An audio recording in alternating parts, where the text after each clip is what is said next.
The value of problems. We are going to dive deep into what are the value of problems? What value lies within problems? Have you ever thought that any problems that you are facing that are occurring in your life, any problems, challenges, or issues, they have hidden treasures within them? That there is great value in the very problem that you are facing right now. Many of us feel stuck and overwhelmed by recurring issues and challenges that seem insurmountable. We try to avoid these problems, believing that ignoring them will bring relief, but avoidance only compounds the pain and leaves us further away from progress. My apologies, progress. The truth is, the only way out is through. And the path forward begins with a better approach. One rooted in creating alternatives, embracing trade-offs, and seeking growth through action. Problems are the essence of life. They shape who we are, define what we stand for, and ignite the spark of resilience and creativity. This letter and video is a surface level exploration of the concept of problems. It is an introduction to their significance and their universality and their role in growth and innovation. In my future writings and future letters and videos, I will dive so much deeper into the complexities of problems, exploring their roots and the endless possibilities for creating better alternatives. So many of us spend our lives running from these problems, not realizing that in confronting problems, we find our true selves. To live is to encounter difficulty, and to grow is to embrace it. So again, problems are the essence of life. They shape who we are, define what we stand for, and they ignite the spark of resilience and creativity. So there is great growth and innovation. And it's rarely straightforward. Growth and innovation is rarely straightforward. It's each twist, turn, and obstacle that represents the challenges we face and the resilience that we build within ourselves. The greater challenges that we face, the more resilient we become. Progress may not be easy, but it's in navigating these winding paths that we discover our strength, creativity, and purpose. Embrace the complexity. This is your unique path. Every challenge, everything that you are facing right now that may seem like a struggle, that is a struggle, that is your opportunity to create your own unique path. You don't need to be out there looking for a set out plan or blueprint or copy or mimic somebody else how they came through something. You can use it for advice. You can use it for inspiration. You can take it with a grain of salt. You can use it for research. You can use it to help you, but not mimic it. What you are facing right now, that you create your own blueprint. You create your own template. You create, and that way you set out and you pave the path through your own journey. So now when you overcame that problem, now there's other people that is seeking after you, you were seeking out after others. But the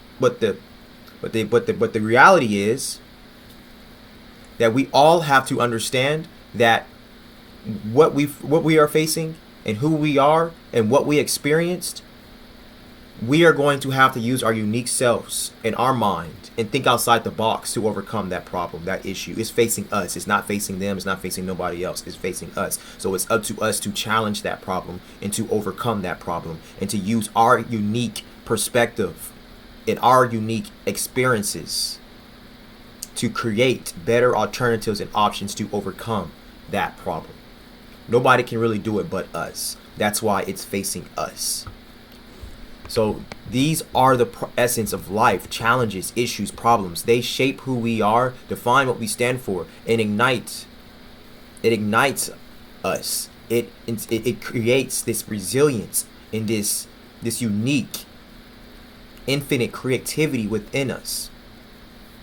But here's the catch. Like I said, life, much like economics, it operates on trade-offs. Ignoring problems or avoiding decisions only compounds costs over time. Instead of memorizing a template, equation, blueprint, or formula, think outside of the box. Instead of staying trapped within the box that limits you.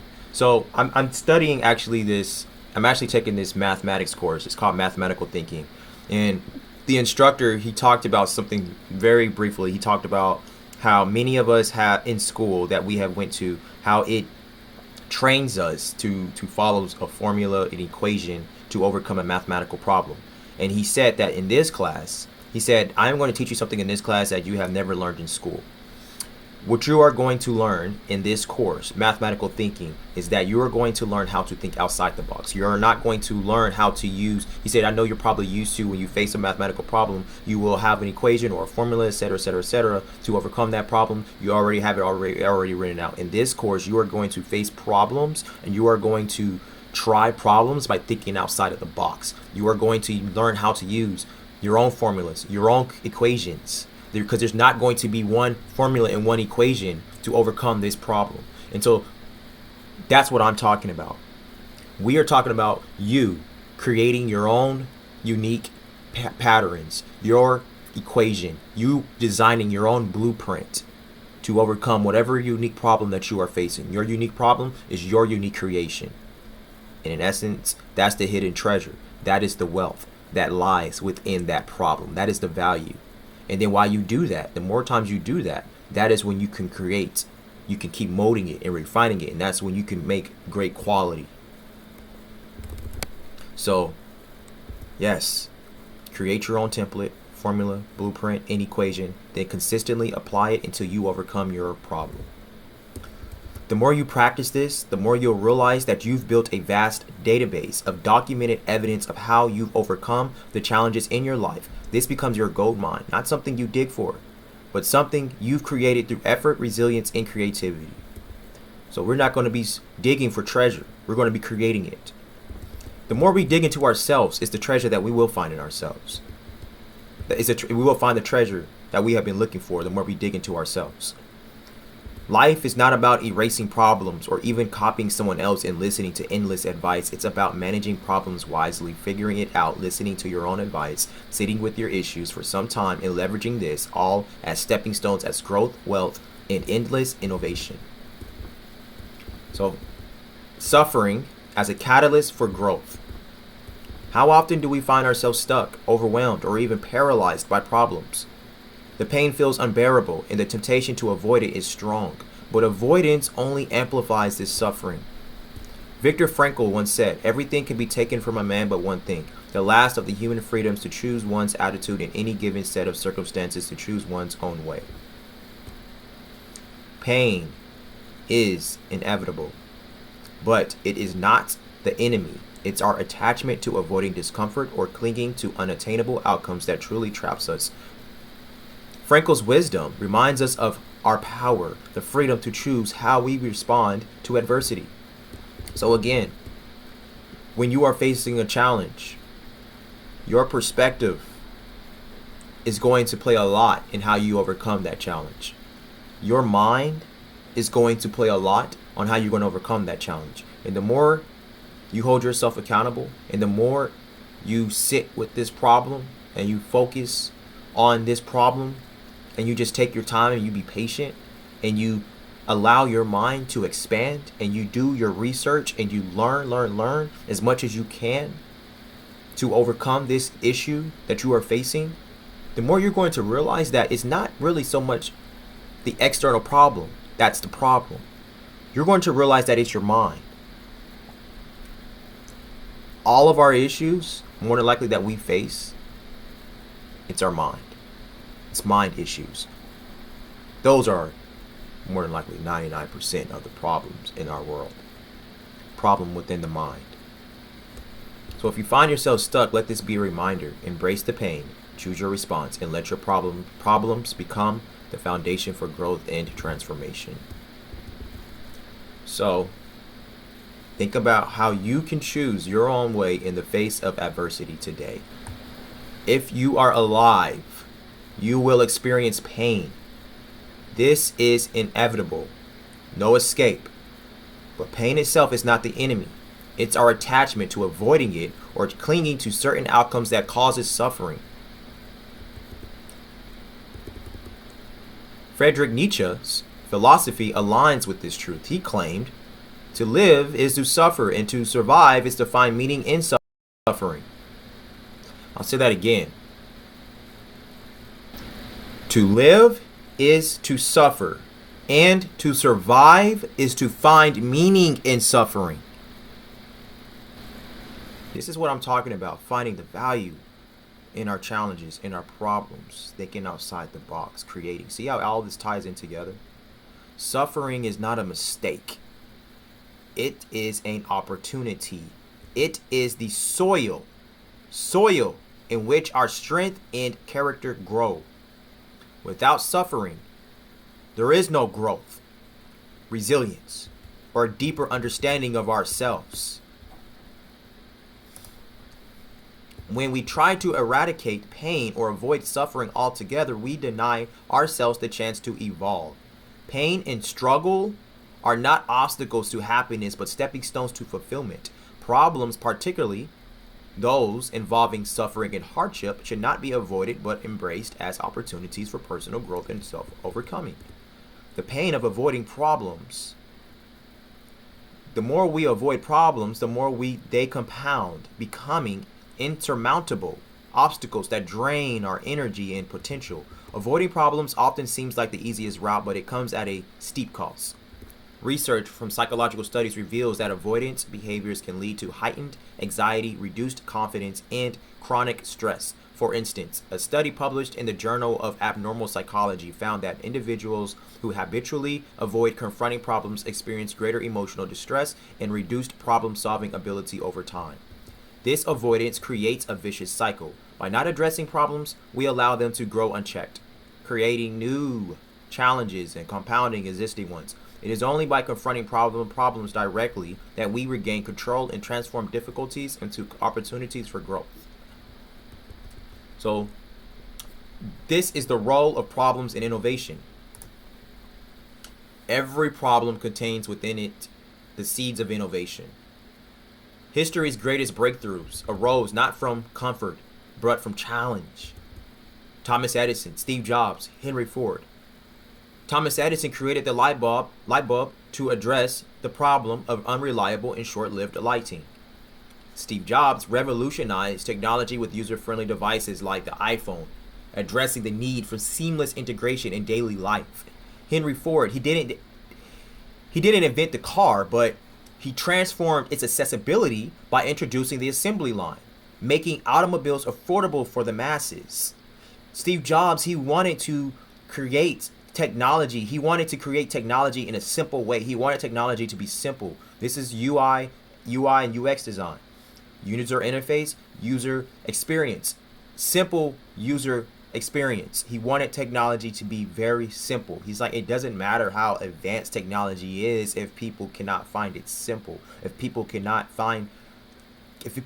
use it. It doesn't matter if people have to sit there and think so hard to use this phone or to use this technology. It doesn't matter how great it is or how nice and cool it looks. What matters is how simple it is. That was Steve Jobs' vision. That was his perspective. That was his whole point of creating Apple. That's why Apple is so simple. So, at its core, innovation thrives on identifying inefficiencies and providing better alternatives. That's what I mean. Innovation thrives on identifying inefficiencies. That's my example with Steve Jobs, and providing better alternatives. So this is a better alternative. I see this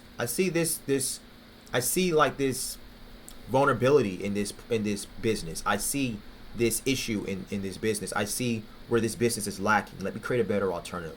You're searching for problems. Train your mind to search for problems. That's what I'm saying. There's value in it. This is my whole point of what I'm talking about, what I'm trying to explain to you. So there are problems in all fields. These are universal opportunities. Problems in all fields means universal opportunities. In every field, subject, and topic, problems are at the core of progress and transformation. Consider the universality of problems. People argue because problems exist. Hollywood thrives because every compelling story centers around a problem.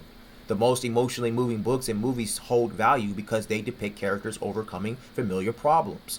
These narratives resonate deeply as we find inspiration in their resilience and identify value in their struggles. So when you can be watching a movie and you can we watch this movie or we watch these superhero movies, we watch Marvel or DC or whatever, and we sometimes we can identify or we can relate or we can gravitate to these characters because we see these characters or these heroes, they are facing a huge struggle, and then we see them overcome that problem, that struggle.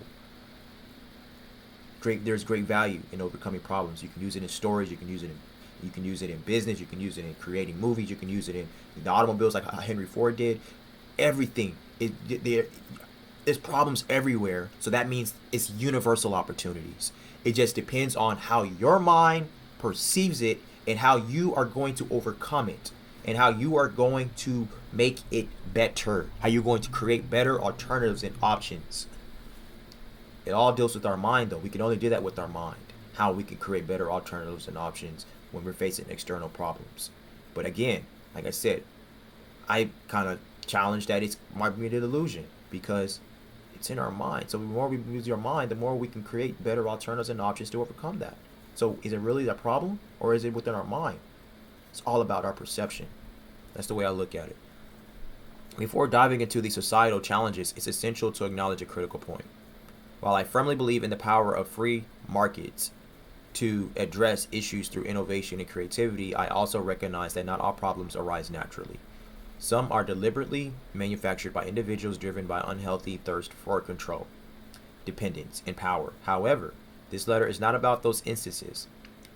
Instead, it's about exploring inherent challenges in the extraordinary value that can be created when we develop better alternatives to address them.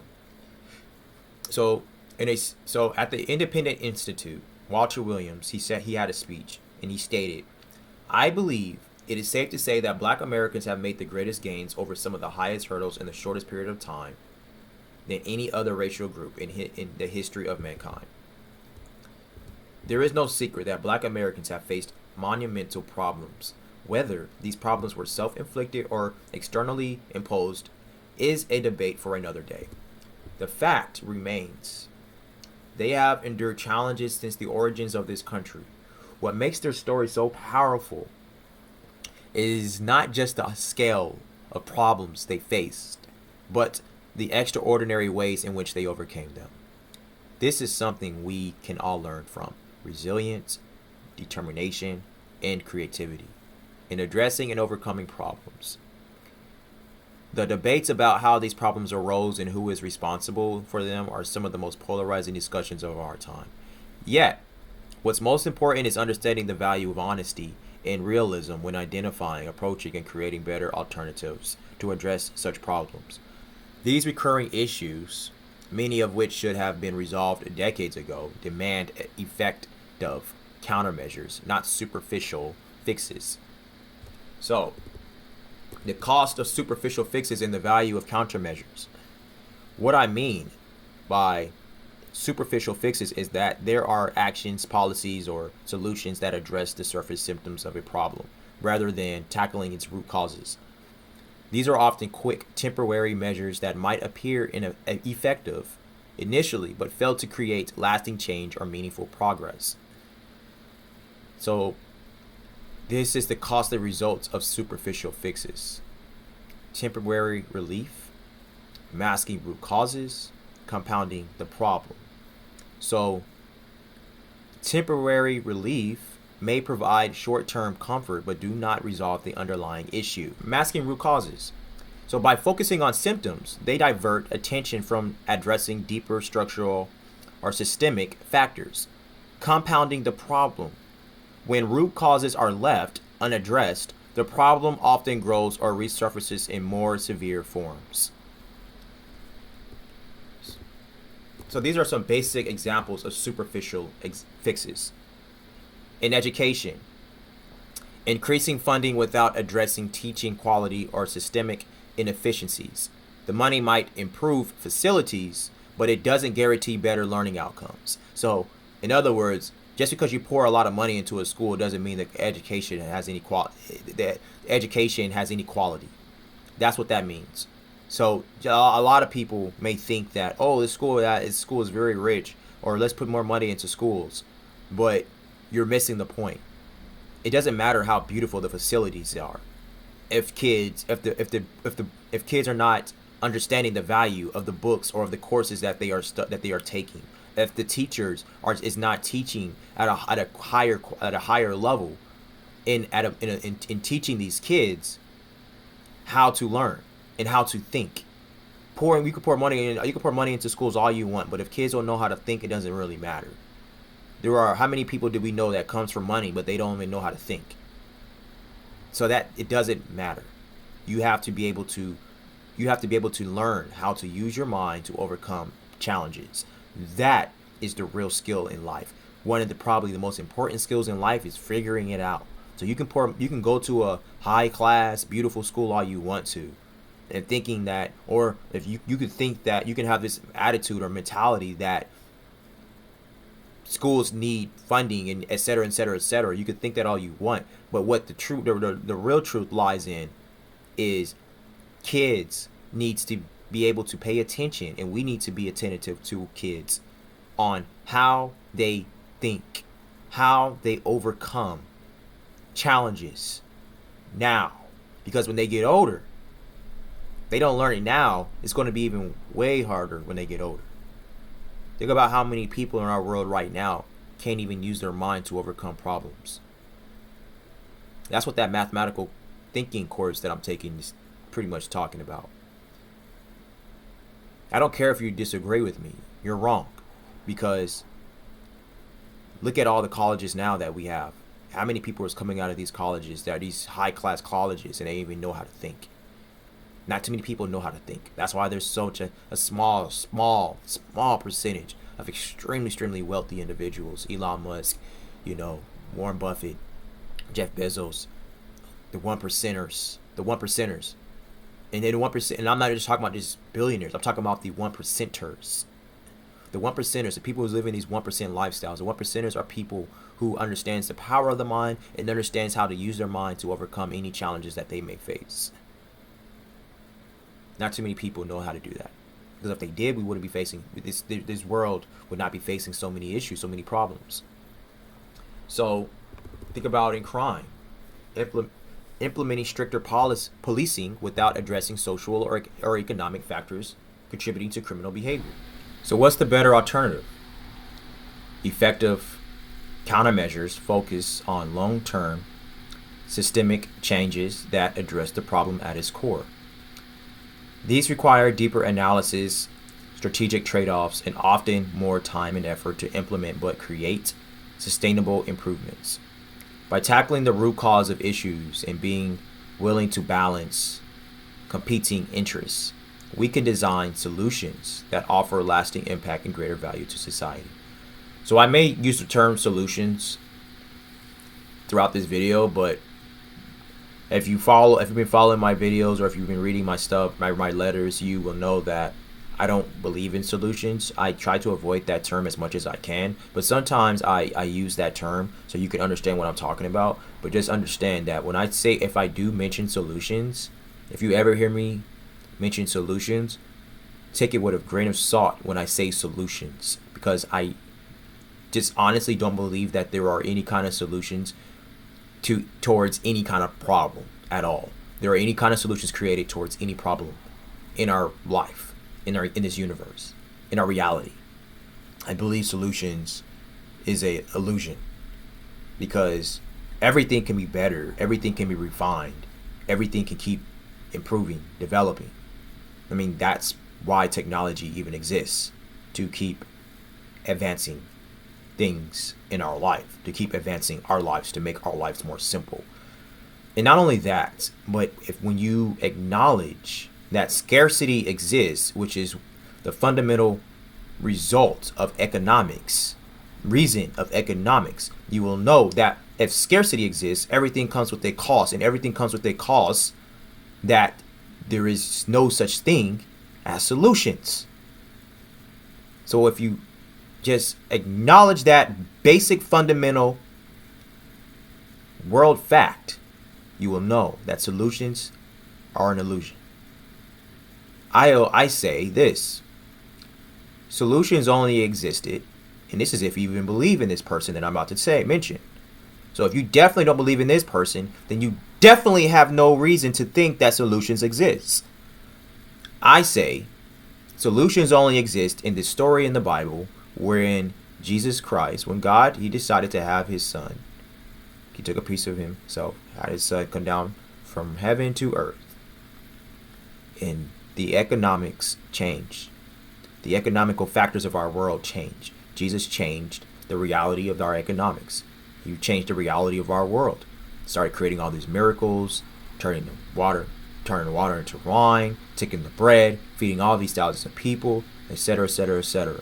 There's countless miracles that he performed. Probably even miracles that hasn't even been documented. So I say solutions only existed at that time because Jesus Christ, he changed the economics. So if you don't believe in the Bible, if you don't believe in Jesus Christ, why in the heck do you even think that solutions even exist at all? So think about what I'm talking about. But to move on, but we can design solutions that offer lasting impact and greater value to our society. Thomas Sowell said once, "A fool can put on a coat better than a wise man can for him." Walter William also expressed that racism would have faced its demise long ago in the face of capitalism. He argued that freedom, the ability to choose, to be self-sufficient, and to be independent, is a powerful antidote to many societal problems. However, good intentions can sometimes lead to worse outcomes. Allowing individuals to face and overcome their own problems fosters growth and resilience, while external interference often stifles these opportunities. A vision can be dangerous because that vision could have an intent to manufacture problems for the very person who spreads that vision, elevating them as an individual to be sought after or deemed important in society. This danger lies in how easily people accept such visions without demanding evidence. People only tend to ask for evidence when information does not align with their pre-existing vision. When the information resonates with their beliefs, regardless of credibility, the demand for proof often vanishes. So he brilliantly outlines how the intelligentsia often manufactures grievances and crises to fit their narrative. He identifies 4 stages of this process. Stage 1, establishing a crisis. Stage 2, offering a solution. Stage 3, implementing the solution. Stage 4, deflecting responsibilities. So let me go deeper into each of these stages. Stage 1, establishing a crisis. This crisis is often artificial or exaggerated. Yeah. So it's just like, oh. So at first, like this is kind of like the same type of, I guess you could say, blueprint, but with the wrong intention, or I could say with the wrong morality when we're talking about challenges. Because some of these people, they can be like, oh, I want to make my role bigger than what it actually is. That's what most politicians do, right? Let me manufacture a problem. Let me try to stir up issues into our world. Step 2, offering a solution. A solution is proposed for the crisis with promises of beneficial outcomes. This is result A. So it's, let me manufacture this problem. Let me just create a problem. And now, for me to have a bigger role in society, I am going to offer a solution to that problem. That's result A. Stage 3, implementing the solution. Once enacted, the solution often produces detrimental outcomes, result Z, such as increased crime, dependency, or social unrest. Because everything comes with a cost. Everything does. Stage 4, deflecting responsibility. When result Z materializes the reality of the problem,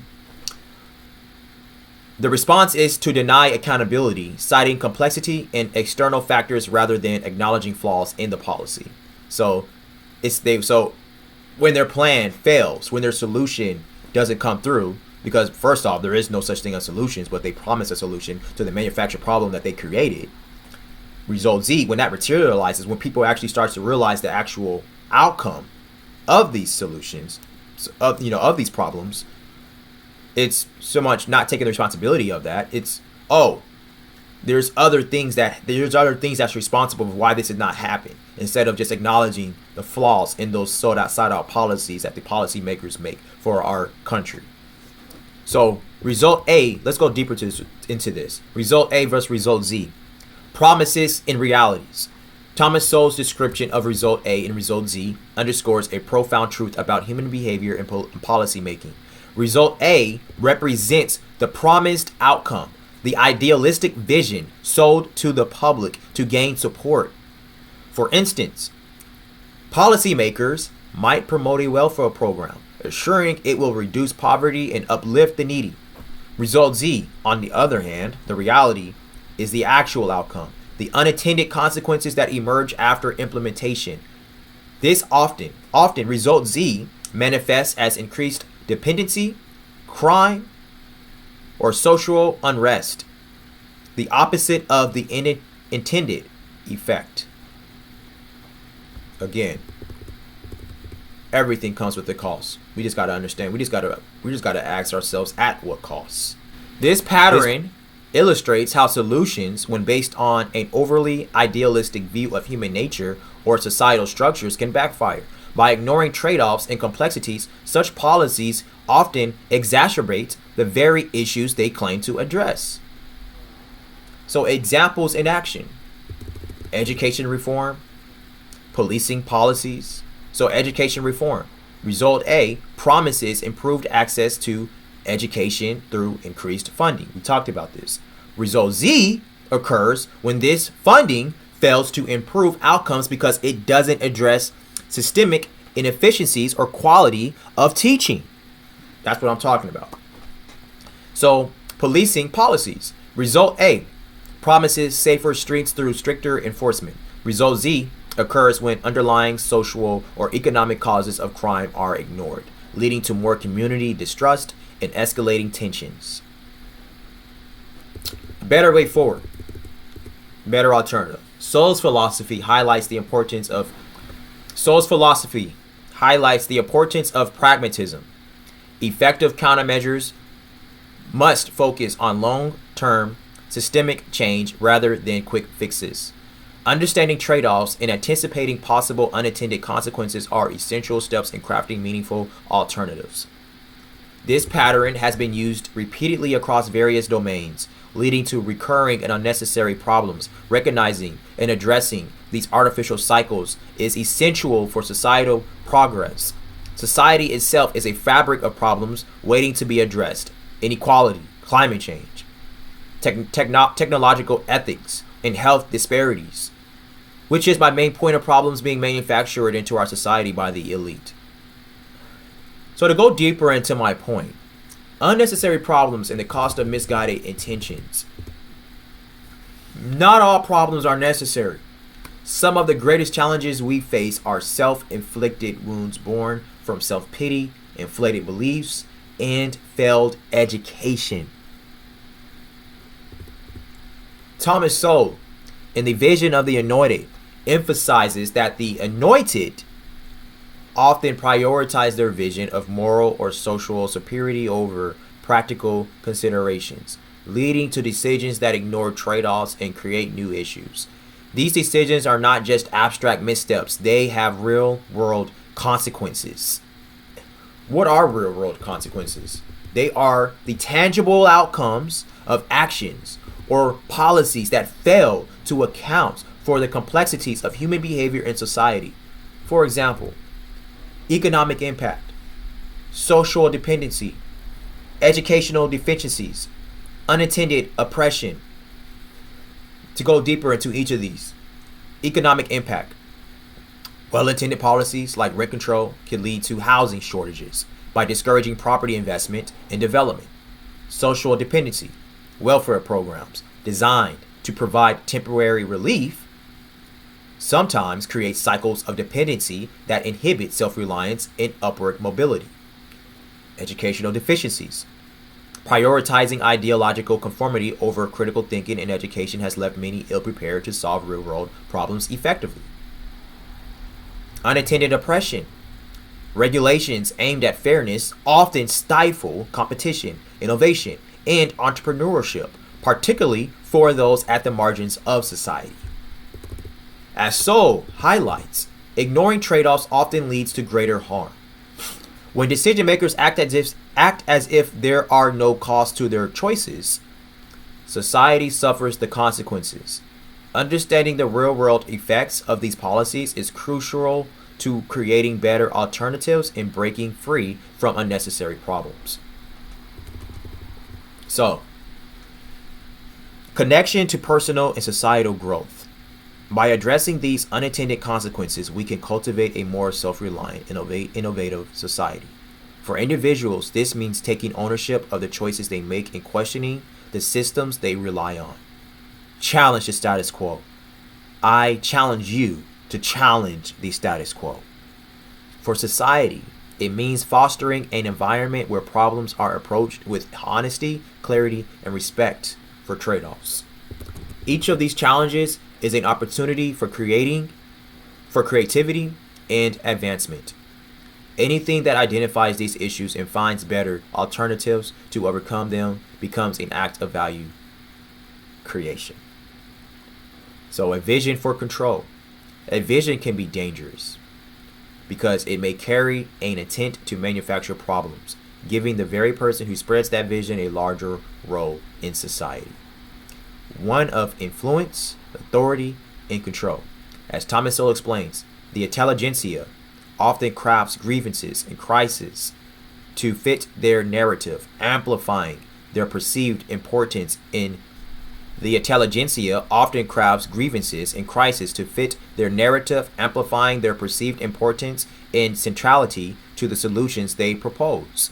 This process doesn't just elevate them, it shifts focus away from individuals solving their own problems, fostering dependence on external solutions. This manufactured cycle of crisis and solutions not only serves others' vision, but will also entrench the ones who created this vision influence. By creating a narrative so consonant with their beliefs, these people rarely face demands for evidence. People accept these visions because they align with what they already believe. So points out that evidence is only demanded when information clashes with one's pre-existing vision, which explains how harmful policies and ideas persist despite their real-world consequences. Research on problems across disciplines. Understanding problems in one discipline often illuminates insights for others. Research in various fields demonstrates how addressing problems leads to breakthroughs. Social sciences, environmental sciences, technology, and engineering. So in social sciences, inequality and mental health, inequality, studies on income disparity and access to education highlight systemic challenges that require innovative trade-offs and approaches. Mental health. Research explores the stigma around mental illness and the need for better treatment frameworks, emphasizing the value of confronting these issues. In environmental sciences and climate change, investigations into renewable energy sources and mitigation strategies demonstrate how global challenges can inspire sustainable alternatives. Pollution. Studies on air and water quality offer solutions to improve public health and environmental conditions. In technology and engineering, in cybersecurity. So with increasing digital threats, research identifies methods to safeguard critical infrastructure. In artificial intelligence, ethical considerations in AI push the boundaries of fairness and inclusivity in technology. These examples underscore that no field is exempt from the transformative power of addressing problems, whether in science, economics, or art. Identifying and working through challenges shapes our world. Creativity and disruption. Problems are not just obstacles, they are fuel for creativity. When we actively seek out problems, we shift our mindset from passivity to one of curiosity and exploration. Challenges spark questions like, when we actively seek out problems, we shift our mindset from passivity to one of curiosity and exploration. Challenges spark questions like, why does this issue exist? How can I create a better alternative? This pursuit often leads to revolutionary alternatives. Consider modern disruptors: Uber, Airbnb, Amazon. Uber addressed the inefficiencies of traditional taxi services. Airbnb created an alternative to hotels, addressing affordability and accessibility for travelers, even though Airbnb is getting quite expensive nowadays. Amazon addressed the problem of limited access to goods by offering a vast online marketplace. So these alternatives didn't just address problems, they reshaped industries, proving that disruption is built on alternatives. So let's go a little deeper. The subconscious mind is a hidden ally. All of humanity's problems stem from our inability to sit quietly in a room alone. That is from Blaise Pascal. I hope I'm pronouncing that mathematician's name correctly. Blaise Pascal was a mathematician and a scientist. French philosopher. He was a mathematician, French philosopher, and scientist. But yeah. In our modern world, we are constantly bombarded with noise and distraction. But alternatives often come not from relentless effort, but from silence. So the practice of isolation and silence. In silence, the subconscious begins to work. Isolation is not loneliness, it is a practice of self-reliance. In silence, your subconscious mind begins to work. Neuroscience shows that our subconscious mind collects vast amounts of data daily, organizing it in ways we're not consciously aware of. By practicing silence and isolation, we allow this hidden intelligence to surface.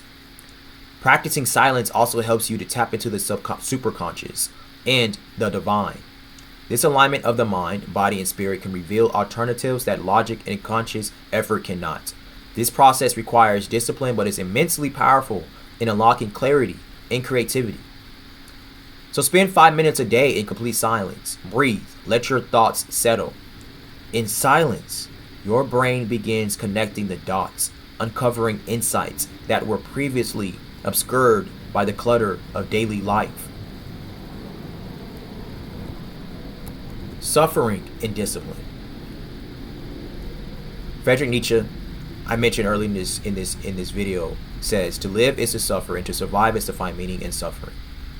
So the discipline to endure suffering with dignity and awareness is a cornerstone of resilience. Viktor Frankl's idea of spiritual freedom, the ability to choose one's attitude, empowers us to find meaning even in the most adverse conditions. Nietzsche reinforced this with his belief that overcoming challenges leads to the development of one's character and willpower. Resilience begins with awareness, acknowledging the concrete facts of what is happening around you and within you, understanding that much of our suffering is self-created, an illusion born from attachment and misplaced focus. So ask yourself, am I creating this problem out of thin air? Often we hold on to suffering, justifying it even when it serves no purpose. Break this cycle by practicing intentional detachment. Focus only on what you can control. Recognize that another person's behavior is not your business. Concentrate instead on your values, your actions, and your mindset. Challenging traditional approaches. Thomas Sowell's assertion that there are no solutions, only trade-offs, emphasizes the inherent limitations and costs associated with addressing complex social and economic issues. He suggests that attempts to solve problems often lead to unintended consequences, as human nature and societal structures are inherently flawed. Therefore, instead of seeking perfect solutions, Sowell advocates for recognizing and managing trade-offs to achieve the most favorable outcomes possible. In his book, A Conflict of Vision, Sowell contrasts two fundamental perspectives, the unconstrained vision and the constrained vision. The unconstrained vision, this viewpoint assumes that human nature is inherently good and that societal institutions are the primary sources of problems.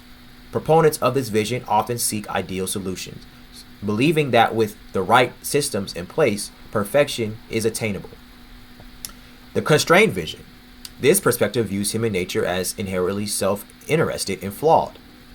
Perfect solutions are impossible, and we must rely on time-tested structures and processes, understanding that every action involves trade-offs. The constrained vision. This perspective views human nature as inherently self-interested and flawed. Perfect solutions are impossible, and we must rely on time-tested structures and processes, understanding that every action involves trade-offs. By acknowledging that every policy or decision comes with both benefits and costs, Soul encourages a pragmatic approach to problem solving. This mindset guards against the pursuit of utopian ideals, which often lead to greater problems in the real world. Perfection is a myth, and every choice requires balancing competing interests. So, I created a company called Utopia with a YOU instead of a U. And I created this company kind of for like an oxymoronic type of rebellious purpose, I guess you could say. Because if you study me enough, if you listen to my videos, you read my letters, you will know that I don't believe in a utopian society, but I do talk about my company, Utopia. I do that. Like I said, I do that for rebellious reasons. And so I do that to also kind of be funny, because there is no such thing as a utopian society.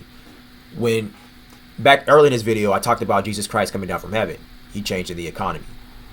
And that's probably the only time when scarcity did not exist, is when Jesus Christ was present, walking the earth.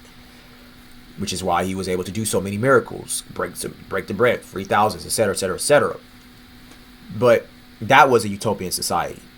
Utopian society is not going to exist until we die, and for some of us, go to heaven.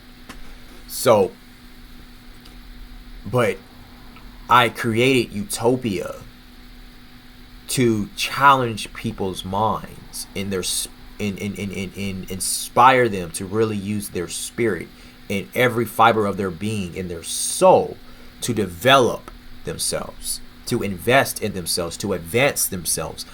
Even though I don't believe that a utopian society will ever exist, because I don't believe in perfection, I don't believe in solutions, but I do believe in striving for it. I do believe in striving for the solution. I do believe in striving for the perfection with the actual mindset that you will not actually get there, but if we keep shooting for it, there's so much excellence that lies within that. So if we keep shooting for us to be perfect, for us to be this almighty, powerful, super intelligent being, do you know how excellent you can become?